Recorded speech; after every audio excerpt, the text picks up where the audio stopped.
Hello दोस्तों, नमस्कार। एक बार फिर से आपका स्वागत है। तो यह आज हमारी इंटरनेशनल ट्रेड की 5वीं क्लास है। तो आज की क्लास में हम क्या पढ़ने वाले हैं? आज की क्लास में हम मिल का पारस्परिक मांग का सिद्धांत पढ़ने वाले हैं। तो इससे पहले हमने क्या पढ़ा है? इससे पहले हमने पढ़ा है, सबसे पहले हमने पढ़ा है स्मिथ का निरपेक्ष लागत सिद्धांत,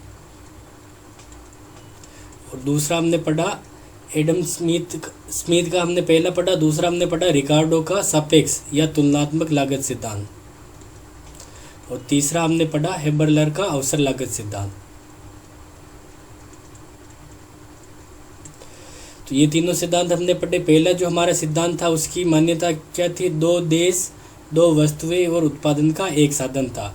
दूसरे सिद्धांत में हमारा दो देश, दो वस्तुएं और उत्पादन का एक साधन था। और अवसर लागत सिद्धांत जो कि हेबरलर ने दिया, उसमें क्या था? दो देश, दो वस्तुएं और उत्पादन के दो साधन थे। लेकिन हमारा जो मिल का जो सिद्धांत है वो किस पर सुधार है? वो रिकार्डो के सापेक्ष लागत सिद्धांत पर सुधार है। और इसमें भी क्या है हमारा जो क्या है मिल का क्या है? पारस्परिक मांग का सिद्धांत। इसमें भी क्या है? दो देश, दो वस्तुएं और उत्पादन का एक ही साधन है, यानी सापेक्ष और निरपेक्ष लागत के समान इसमें भी उत्पादन का एक ही साधन क्या माना गया है? श्रम माना गया। तो मिल का सिद्धांत सापेक्ष लागत सिद्धांत पर क्या है? सुधार है।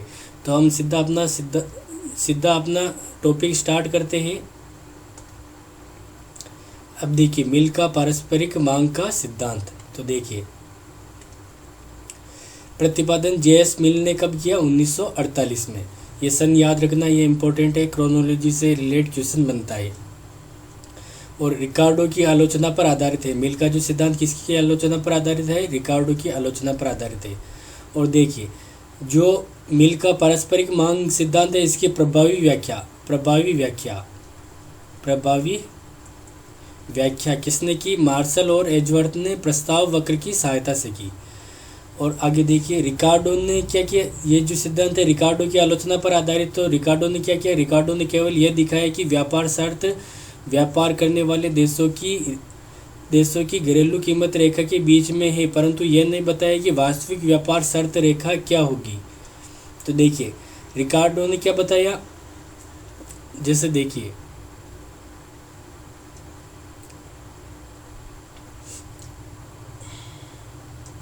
ये ए देश का उत्पादन संभावना वक्र है और ये बी देश का। अब देखिए इसकी जो ए देश की घरेलू कीमत रेखा ये वाली है, यहाँ से ये जाती हुई, ये इसकी घरेलू कीमत रेखा। मैं कलर चेंज कर देता हूँ। ये इसकी घरेलू कीमत रेखा है, यानी ये वाला स्लोप है इसका। और जो हमारा बी देश है उसकी घरेलू कीमत रेखा ये है, यानी ये ए देश की घरेलू कीमत रेखा है और ये बी देश की। तो ये वाली क्या है? ये स्लोप है बी का और ये स्लोप है ए का। तो ये क्या है? ये ए देश की घरेलू कीमत रेखा और ये बी देश की। तो रिकार्डो ने क्या बताया कि जो व्यापार होता है तो अंतर्राष्ट्रीय कीमत रेखा होगी, उसका स्लोप इन दोनों के बीच में, यानी इससे स्लोप क्या होगा? इसका स्लोप कम है तो इससे तो अधिक स्लोप होगा और इससे कम स्लोप होगा। जैसे ये मान लेते, ये क्या है? ये सी मान लेते, ये अंतर्राष्ट्रीय कीमत रेखा, यानी इनके बीच में होगी। लेकिन वास्तव में क्या होगी ये नहीं बता सके।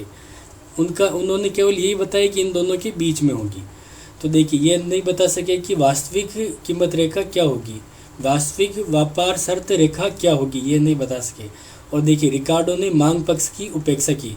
अब देखिए रिकार्डो ने केवल किसका उपयोग किया? उत्पादन संभावना वक्र। उत्पादन संभावना वक्र, रिकार्डो ने केवल उत्पादन संभावना वक्र का उपयोग किया, यानी उत्पादन संभावना वक्र किसको दर्शाता है? पूर्ति पक्ष। तो रिकार्डो ने किसका प्रयोग किया? केवल पूर्ति पक्ष का। और मांग पक्ष की क्या की? उपेक्षा, यानी मांग पक्ष को छोड़ दिया। क्योंकि मांग पक्ष को कौन दर्शाता है? मांग पक्ष को समुदाय उदासीनता वक्र कौन दर्शाता है? समुदाय उदासीनता वक्र दर्शाता है। और रिकार्डो ने समुदाय उदासीनता वक्र का प्रयोग नहीं किया, यानी मांग पक्ष को छोड़ दिया, मांग पक्ष का उपयोग नहीं किया। अब देखिए मिल ने 1948 में 1948 में मिल ने वास्तविक व्यापार शर्त या विनिमय अनुपात की समस्या का समाधान अपने प्रतिपूरक मांग सिद्धांत में किया। यहाँ पर क्या रिकार्डो वास्तविक व्यापार शर्त का निर्धारण नहीं कर पाए, तो इसका समाधान किसने किया? मिल ने किया। और कब किया? 1948 में। और मिल ने पूर्ति और मांग पक्ष दोनों की व्याख्या की।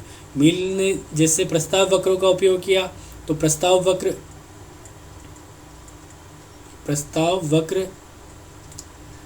वक्र का निर्माण किसके द्वारा किया जाता है? समुदाय उदासीनता वक्र और उत्पादन संभावना वक्र दोनों के द्वारा किया जाता है। यानी इसमें कौन आ गए? मांग पक्ष और पूर्ति पक्ष दोनों आ गए। अब देखिए जेएस मिल क्या कहते हैं? संतुलित व्यापार शर्त प्रतिपूरक मांग दशाओं द्वारा निर्धारित होती। ये इंपॉर्टेंट पॉइंट है, ध्यान रखना।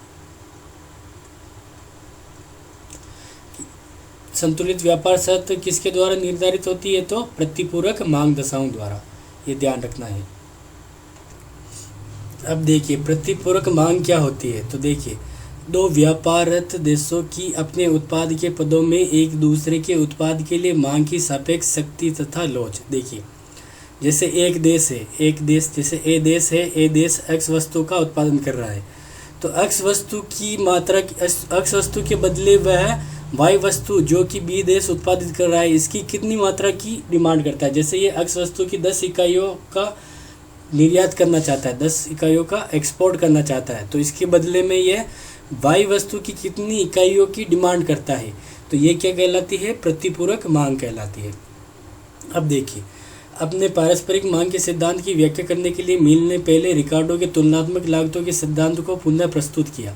मिल ने क्या किया? जो रिकार्डो ने बताया अपने सिद्धांत में, उसको पुनः एक बार फिर से प्रस्तुत किया, यानी वो सारी चीज़ें वापस प्रस्तुत की। और रिकार्डो की तुलनात्मक श्रम लागत की मान्यता के मुकाबले मिल ने तुलनात्मक लाभ के रूप में अपने सिद्धांत की स्थापना की। यानी रिकार्डो ने तुलनात्मक श्रम लागत पर बल दिया, लेकिन उसकी जगह मिल ने क्या किया? तुलनात्मक लाभ पर बल दिया। अब देखिए सिद्धांत की मान्यताएं देख लेते हम। तो देखिए सबसे पहले हमने देख ही लिया था कि दो देश दो वस्तुएं और उत्पादन का एक साधन, दो देश दो वस्तुएं और उत्पादन का एक ही साधन है, और स्थिर प्रतिफल का नियम है। यानी इसमें घटते बढ़ते प्रतिफल नहीं है, केवल स्थिर प्रतिफल का नियम लागू है। और परिवहन लागतों का अभाव, यानी जब वस्तुएं या उत्पादन, जैसे उत्पादन के साधन बाहर तो गतिशील नहीं है एक देश में पूर्ण रूप से, जैसे ये ए देश है तो ए देश में एक जगह से दूसरी जगह जा सकते हैं, तो यहाँ पर भी कोई परिवहन लागत नहीं है। और वस्तुएं एक देश से दूसरे देश में जाती है तो उसमें भी कोई परिवहन लागत नहीं है, यानी परिवहन लागत नहीं होती है। अब हम आगे देखते हैं। दोनों देशों की ज़रूरतें एक जैसी, ए और बी दोनों देश है, दोनों की ज़रूरतें क्या है? एक जैसी है। और पूर्ण प्रतियोगिता, बाजार में क्या है? मार्केट में पूर्ण प्रतियोगिता है। और स्वतंत्र व्यापार है, यानी सरकार की कोई भी रोक टोक नहीं होती, सरकार कोई भी टैरिफ कोटा नहीं लगाती है, यानी स्वतंत्र व्यापार होता है। अब हम मील के सिद्धांत की व्याख्या समझते हैं। तो मील का सिद्धांत तुलनात्मक लागत या श्रम की क्षमता के रूप में। अब देखिए ये सारणी है, सारणी में क्या दिखाया गया? उत्पादित वस्तुओं की मात्रा है, यानी जैसे ए देश है, ए और बी ये दो देश है। अब देखिए ए देश या तो एक्स वस्तु की 250 इकाइयाँ उत्पादित कर सकता है या वाई वस्तु की 150 इकाइयाँ उत्पादित कर सकता है। और बी देश है, बी देश क्या कर सकता है? बी देश एक्स वस्तु की या तो 200 इकाइयाँ उत्पादित कर सकता है या वाई वस्तु की 100 इकाइयाँ उत्पादित कर सकता है। अब देखिए यहाँ पर हम देखते हैं कि जो ए देश है, ए देश को दोनों एक्स और वाई वस्तु दोनों में क्या है? निरपेक्ष लाभ मिल रहा है। जो ए देश है, ए देश को क्या है? एक्स वस्तु और वाई वस्तु दोनों में क्या है? निरपेक्ष लाभ मिल रहा है। क्योंकि देखिए ए देश एक्स वस्तु की 250 इकाइयाँ उत्पादित कर सकता है, बी देश 200, यानी ए देश ज़्यादा उत्पादित कर रहा है, यहाँ पर ए देश को लाभ मिल रहा है। और वाई वस्तु में भी बी देश 100 और ए देश 150, यानी ज़्यादा उत्पादित कर रहा है। तो दोनों वस्तु एक्स और वाई में ए देश को क्या मिल रहा है? ए देश को निरपेक्ष लाभ मिल रहा है। अब देखिए यहाँ सारणी में ए व बी दो देश है, सारणी में ए व बी दो देश है। ए देश एक्स की 250 या वाई की 150 इकाइयाँ तथा बी देश एक्स की 200 और वाई की 100 इकाइयाँ उत्पादित कर सकता है। ये सारणी में दिखाया गया है। अब देखिए यहाँ ए देश को दोनों वस्तु के उत्पादन में निरपेक्ष लाभ प्राप्त है। ए देश को क्या है, दोनों वस्तु के उत्पादन में निरपेक्ष लाभ मिल रहा है। लेकिन देखिए निरपेक्ष लाभ तो दोनों वस्तुओं में मिल रहा है, लेकिन हमें क्या देखना है, तुलनात्मक लाभ। तो देखिए लेकिन ए देश को वाई वस्तु के उत्पादन में अधिक तुलनात्मक लाभ प्राप्त होता है। तो इसको हम कैसे प्राप्त कर सकते हैं, तो ये हम देखेंगे।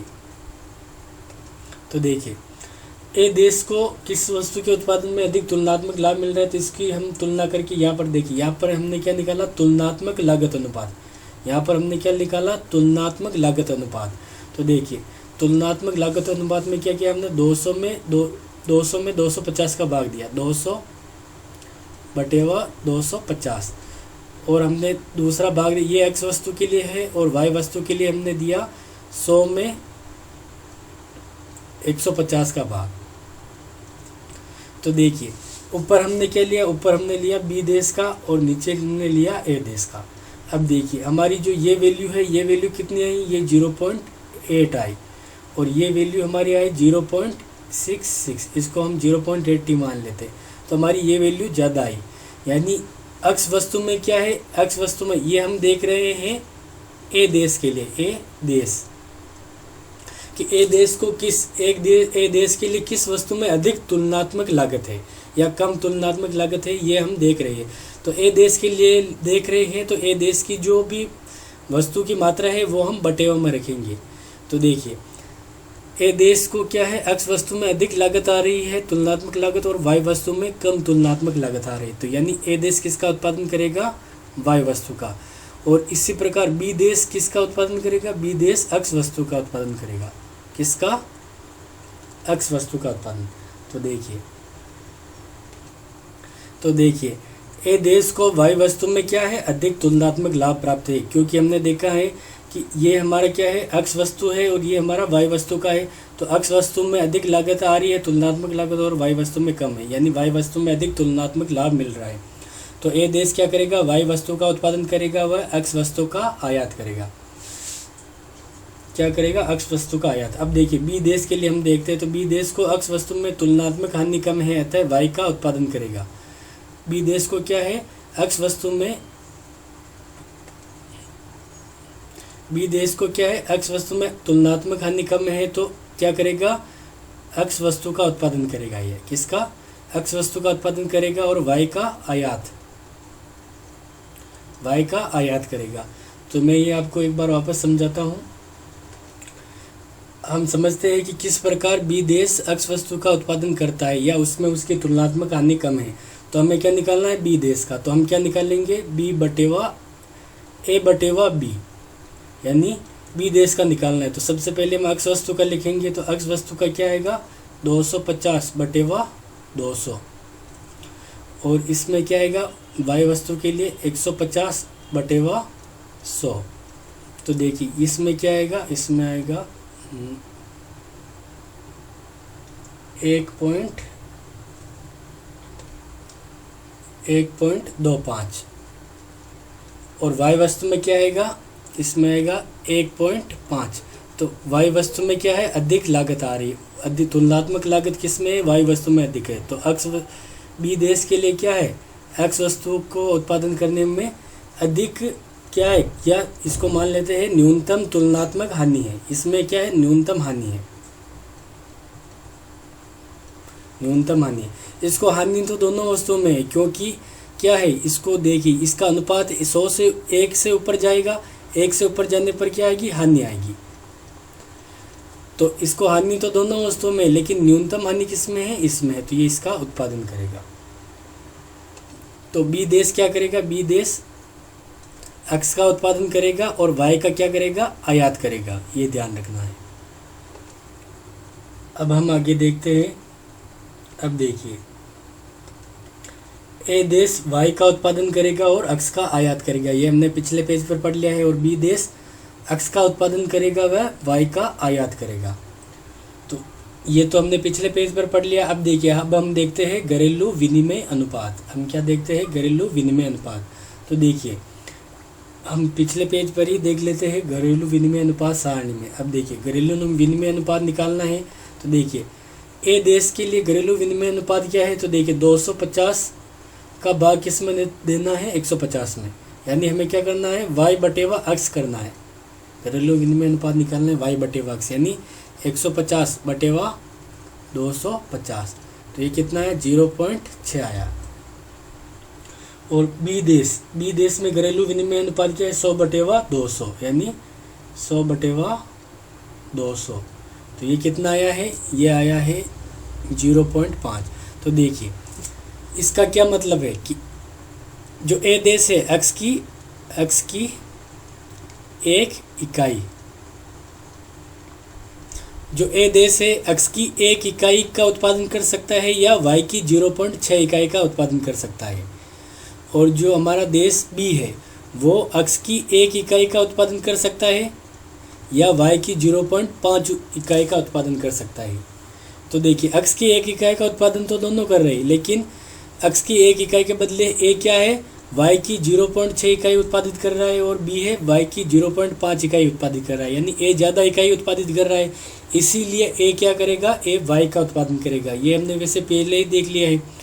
तो ये क्या है, घरेलू विनिमय अनुपात। घरेलू विनिमय अनुपात क्या हुआ, ए देश में क्या है, ए देश में घरेलू विनिमय अनुपात 1:0.6 और बी देश में क्या आया 1:0.5, यानी एक्स की एक इकाई और वाई की 0.5 इकाई। ये क्या है, घरेलू विनिमय अनुपात। तो देखिए ए देश में घरेलू विनिमय अनुपात क्या है 0.6 और बी देश में 0.5, जो हमने अभी देखा है।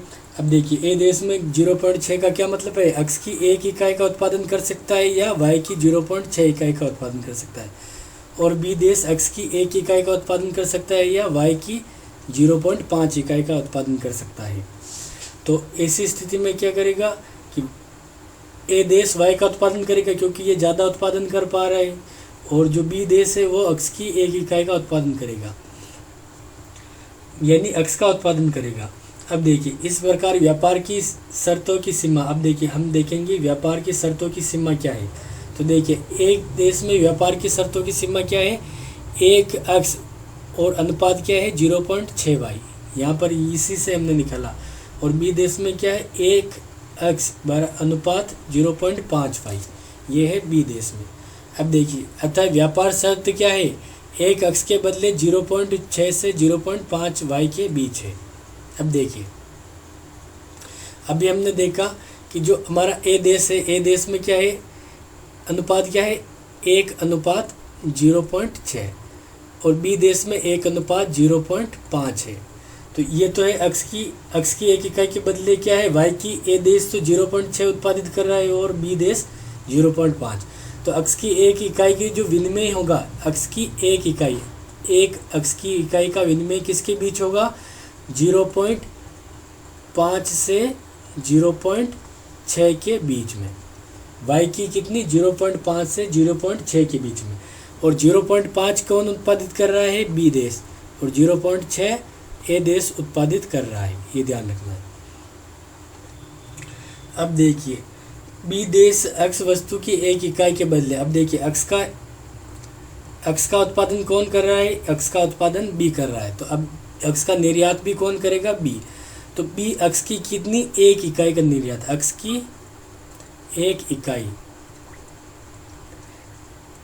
अब बी एक्स की एक इकाई का क्या करेगा, एक्सपोर्ट करेगा। तो इसके बदले ए से कितनी, देखिए ए से कितनी इकाई प्राप्त करेगा, अगर ये 0.5 इकाई प्राप्त करेगा। क्या है, बी एक्स की एक इकाई का निर्यात करने के बदले वाई की कितनी 0.5 इकाई ए से प्राप्त कर रहा है। तो इसका मतलब क्या है, इसको व्यापार से कोई लाभ नहीं होगा, क्योंकि देखिए जो हमारा बी देश है एक्स की एक इकाई के बदले वाई की 0.5 इकाई तो स्वयं उत्पादित कर पा रहा है, तो इसको व्यापार से कोई लाभ नहीं होगा। और अगर ये एक्स की एक इकाई के निर्यात के बदले वाई की क्या 0.6 इकाई प्राप्त कर लेता है, जो कि ए देश उत्पादित कर रहा है, तो इसको क्या है, व्यापार से लाभ होगा, इसको व्यापार से पूर्ण लाभ होगा। यानी देखिए एक्स की एक इकाई की जो विनिमय सीमा होगी वो क्या होगी, y की 0.5 से 0.6 के बीच। x की एक इकाई की विनिमय सीमा क्या होगी, y की 0.5 से 0.6 के बीच। अब देखिए ये तो है किसका, ये तो है B देश का और ये A देश का। तो देखिए जो विनिमय सीमा है वो 0.5 के जितनी पास होगी उतनी ही B को नुकसान होगा, या व्यापार से लाभ कम होगा। और 0.6 से 6 के जितनी नज़दीक होगी उतना B को लाभ होगा और A को नुकसान होगा। यानी जिसकी विनिमय सीमा के पास होगी, व्यापार की शर्त किसके पास होगी, जिस देश की विनिमय सीमा के पास होगी उस देश को व्यापार से कम लाभ होगा और दूसरे देश को ज़्यादा लाभ होगा। जैसे 0.6 के बीच, 6 के आसपास अगर y देता है, y वस्तु का विनिमय होता है 0.6 x की एक इकाई के बदले, तो A देश को लाभ नहीं होगा और B देश को लाभ होगा। और 0.5 के आसपास होगा तो B देश को लाभ होगा, नहीं B देश को लाभ नहीं होगा, A देश को लाभ होगा। ये ध्यान रखना, ये काफ़ी इम्पोर्टेंट है। अब देखिए मैं आपको ये चीज़ वापस बताता हूँ। B देश देखिए, x वस्तु की एक इकाई के बदले y की 0.5 इकाई प्राप्त करता है तो उसे लाभ नहीं होगा, क्योंकि 0.5 तो स्वयं उत्पादित कर पा रहा है।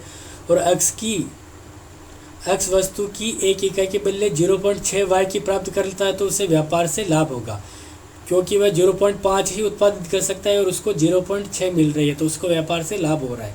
लेकिन इस स्थिति में क्या है, इस स्थिति में ए देश को लाभ नहीं होगा। इस स्थिति में ए देश को लाभ नहीं होगा, क्योंकि उसको ए देश को कितनी देनी पड़ रही है, ए देश को y की 0.6 इकाई देनी पड़ रही है x की एक इकाई के बदले, जो कि वह खुद ही उत्पादित कर पा रहा है।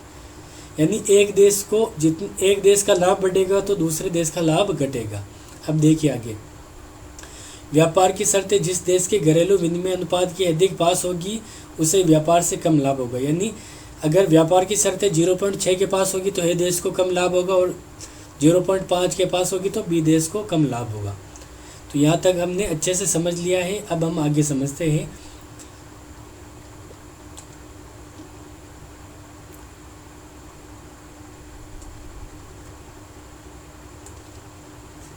अब देखिए, प्रतिपूरक मांग सिद्धांत की व्याख्या हम किसके द्वारा, प्रस्ताव वक्रों की सहायता से समझते हैं। और प्रस्ताव वक्र को किसने दिया, मार्शल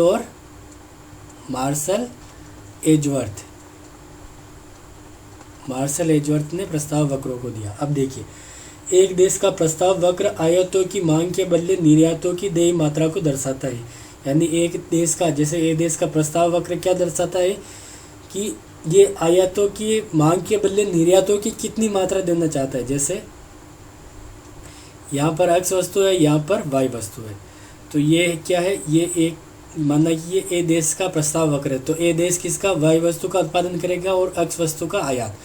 तो ये x वस्तु की कितनी मात्रा की मांग करता है। जैसे x वस्तु की ये अगर इतनी मात्रा की मांग करता है, इतनी मात्रा की, तो ये y वस्तु की कितनी मात्रा देना चाहता है, तो ये y वस्तु की इतनी मात्रा देना चाहता है। यानी यहाँ से लगाकर यहाँ तक। अगर ये x वस्तु की इतनी मात्रा, यानी इतनी मात्रा की मांग करता है, तो ये y वस्तु की कितनी मात्रा देना चाहता है, y वस्तु की यहाँ से लगाकर यहाँ तक इतनी मात्रा देना चाहता है। तो यानी ये क्या करता है, ये आयातों की मांग के बदले, यानी ये आयातों की मांग करता है तो इसके बदले निर्यातों की ये कितनी मात्रा देना चाहता है। जैसे इतनी मांग करता है तो ये इतनी मात्रा देना चाहता है, और ये इतनी मांग करता है तो इतनी मात्रा देना चाहता है। तो निर्यातों की देय मात्रा को दर्शाता है कि आयातों की कितने आयातों के बदले कितनी निर्यात देना चाहता है। अब देखिए, जो प्रस्ताव वक्र है, प्रस्ताव वक्र उत्पादन व उपभोग दशाओं द्वारा संयुक्त रूप से निर्धारित होता है। जो प्रस्ताव वक्र उत्पादन दशाओं और उपभोग दशाओं दोनों के द्वारा निर्धारित होता है। ये हमने प्रस्ताव वक्र की व्युत्पत्ति में समझा कि प्रस्ताव वक्र को हमने किसकी सहायता से उत्पन्न किया। पहले क्या था हमारा, उत्पादन संभावना वक्र, उत्पादन संभावना वक्र, जो कि क्या है, उत्पादन दशाओं को दर्शाता है। और दूसरा क्या है, समुदाय उदासीनता वक्र, समुदाय उदासीनता वक्र, जो कि उपभोग दशाओं को निर्धारित करता है या को दर्शाता है। तो प्रस्ताव वक्र उपभोग तथा उत्पादन दशाओं द्वारा संयुक्त रूप से निर्धारित होता है। और प्रस्ताव वक्र आगे व्यापार शर्तों का निर्धारण करता है। व्यापार शर्तों का निर्धारण कैसे करता है, जैसे ये ए देश का, इसी प्रकार हम बी देश का प्रस्ताव वक्र खींचेंगे, जहाँ पर ये आपस में कटेंगे वहाँ पर व्यापार शर्त का निर्धारण होगा। तो ये हम आगे पढ़ने वाले हैं। वैसे अब हम देखते हैं प्रतिपूरक मांग की लॉज के बारे में। तो प्रतिपूरक मांग की लॉज क्या होती है, ये सूत्र याद रखना है आपको। आयातों में प्रतिशत परिवर्तन बटेवा निर्यातों की कीमतों में प्रतिशत परिवर्तन बटेवा आयातों की कीमतों में प्रतिशत परिवर्तन, ये सूत्र आपको याद रखना है, इंपॉर्टेंट सूत्र है, ये सूत्र पूछ सकता है। अब हम आगे देखते हैं। अब हम प्रस्ताव वक्र की सहायता से समझते हैं मिल के सिद्धांत को। तो देखिए, अब देखिए चित्र में देखिए, ओ ए क्या है, ए देश का प्रस्ताव वक्र, और ओ बी क्या है, बी देश का प्रस्ताव वक्र। देखिए मैं आपको यहाँ पर बता देता हूँ। जैसे यहाँ पर ये बना है, यहाँ पर ओ बिंदु है, यहाँ पर ए, तो ये ओ है, ये ए, ओ ए, ये किसका है, ए देश का प्रस्ताव वक्र। तो ए देश का प्रस्ताव वक्र ये देखिए इस साइड से बना है, यानी इस वस्तु का, यानी वाई वस्तु का उत्पादन कौन करेगा, ए देश। यहाँ पर क्या आएगा, ए देश, और यहाँ पर आएगी वाई वस्तु। और इस साइड में कौन क्या बना है, ओ बी, यानी इस साइड से बना है बी देश का प्रस्ताव वक्र। तो ये किसका अक्ष वस्तु का उत्पादन करेगा, बी देश। तो ये मैंने आपको यहाँ बताया, यहाँ पर अक्ष वस्तु बी देश और यहाँ पर वाई वस्तु ए देश।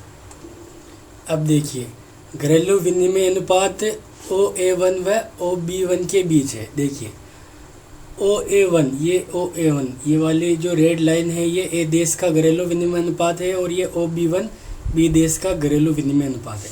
तो घरेलू विनिमय अनुपात को मैं जैसे बी देश के घरेलू विनिमय अनुपात को आपको यहाँ पर समझा देता हूँ।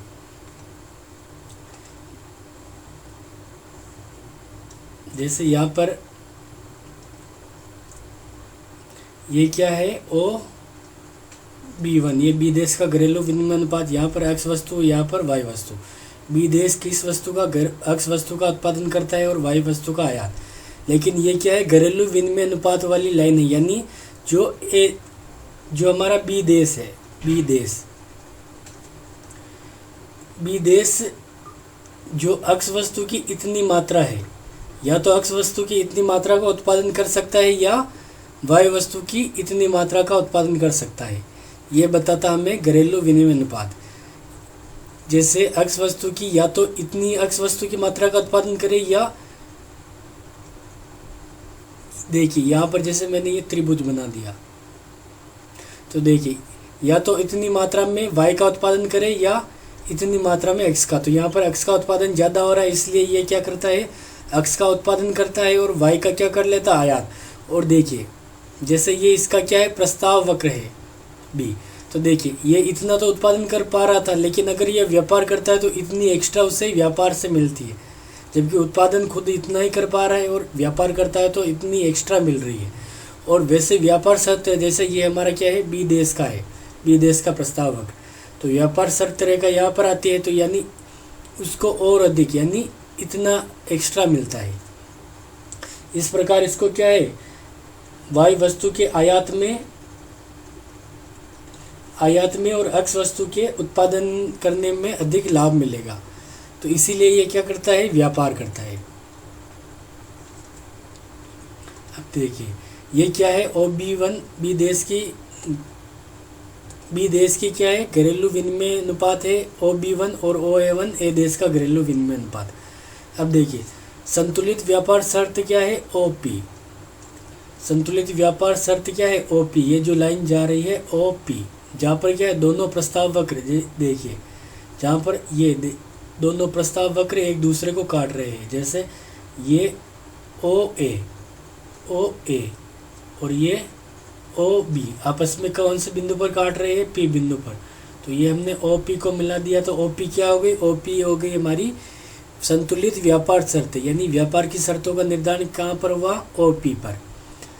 जहाँ दोनों प्रस्ताव वक्र आपस में काटते हैं वहाँ पर व्यापार की शर्त का निर्धारण होता है। अब देखिए यहाँ पर क्या है, ए देश वाई वस्तु की, अब देखिए OP पर क्या है, अब देखिए हमारा ए देश क्या है, ए देश वाई का उत्पादन करता है, तो ए देश वाई की कितनी, PK या KP,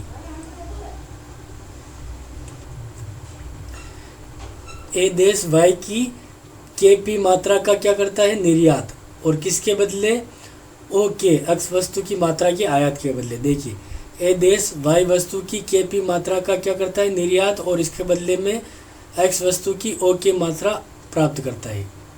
यानी ये वाई वस्तु का निर्यात करता है ए देश वाई का एक्सपोर्ट करता है, और इतनी मात्रा में एक्स का क्या करता है, इम्पोर्ट, एक्स का इम्पोर्ट करता है। कौन करता है, वाई देश, ये ध्यान रखिए।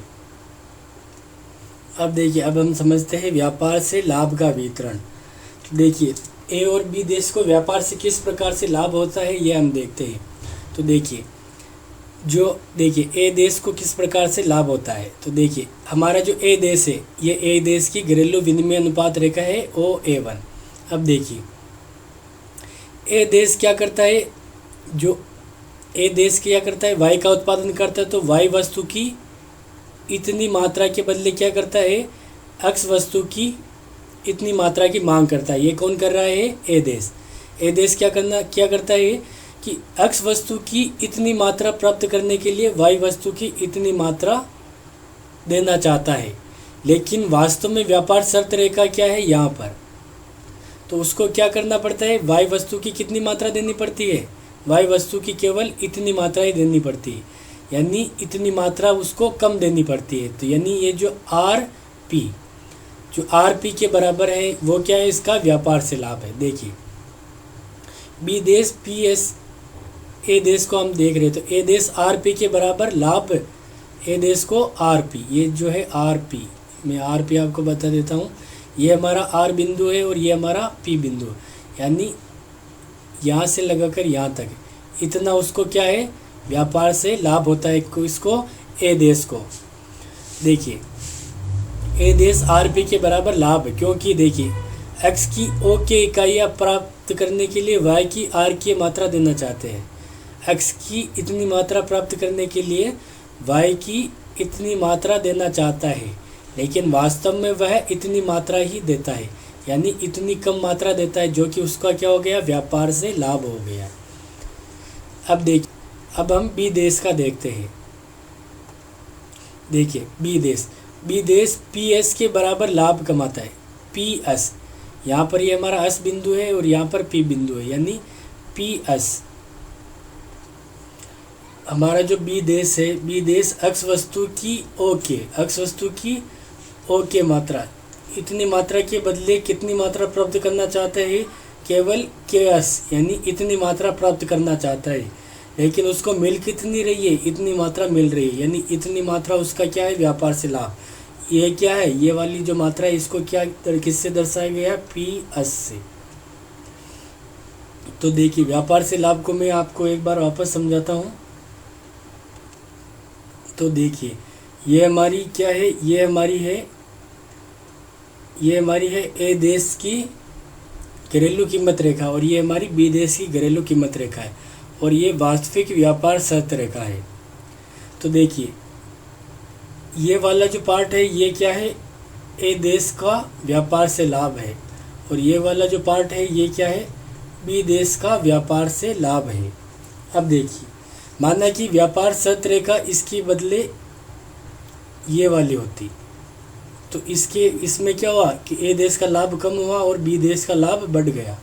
और ऐसा किस स्थिति में होगा, ऐसा इस स्थिति में होगा जब बी देश का प्रस्ताव वक्र क्या है, आगे की साइड में शिफ्ट हो जाए, यानी बी देश का जो प्रस्ताव वक्र वो क्या है, आगे की ओर शिफ्ट हो गया। तो ऐसी स्थिति में बी देश का लाभ बढ़ गया, और अगर ए देश का जो शिफ्ट होता है तो ए देश का लाभ बढ़ता है, ये भी आपको ध्यान रखना है। तो हमने व्यापार से लाभ के वितरण के बारे में समझा। अब हम आगे देखते हैं। देखिए अब यहाँ पर काफ़ी इम्पोर्टेंट पॉइंट है, ध्यान से समझना, यहाँ से क्वेश्चन बन सकते हैं। देखिए व्यापार शर्त एक देश के पक्ष में व दूसरे देश के विपक्ष में हो सकती है, यह मांग की सापेक्षिक लोच पर निर्भर करती है। अब देखिए देश का प्रस्ताव वक्र अधिक लोचदार, जिस देश का प्रस्ताव वक्र अधिक लोचदार होगा व्यापार शर्त उसके क्या होगी, प्रतिकूल। अब देखिए हम सबसे पहले देखते हैं, जैसे ये है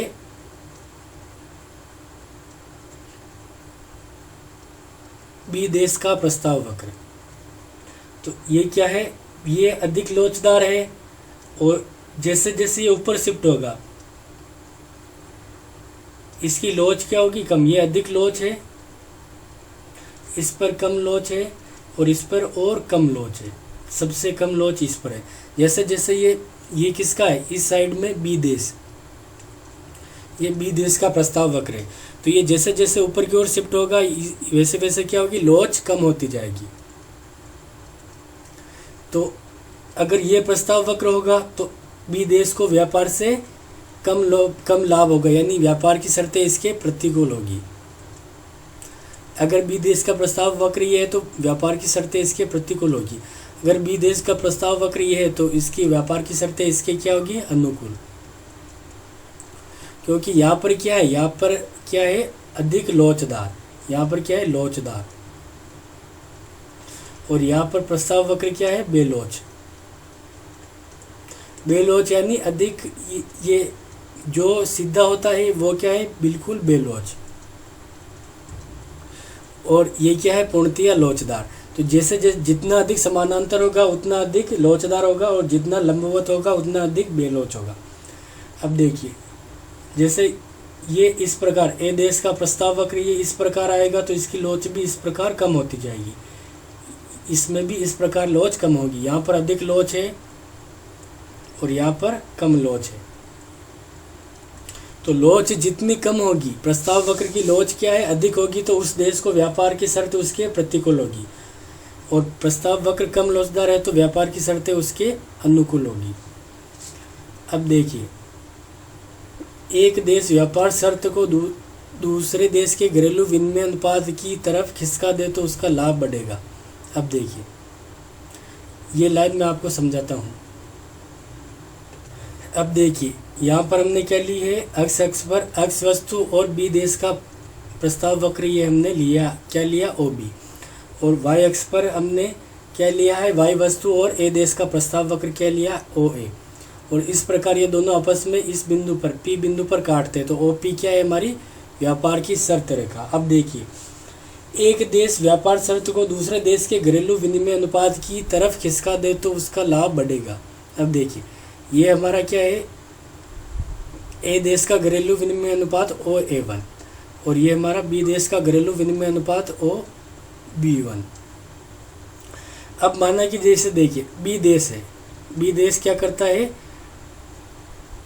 टैरिफ लगाता है,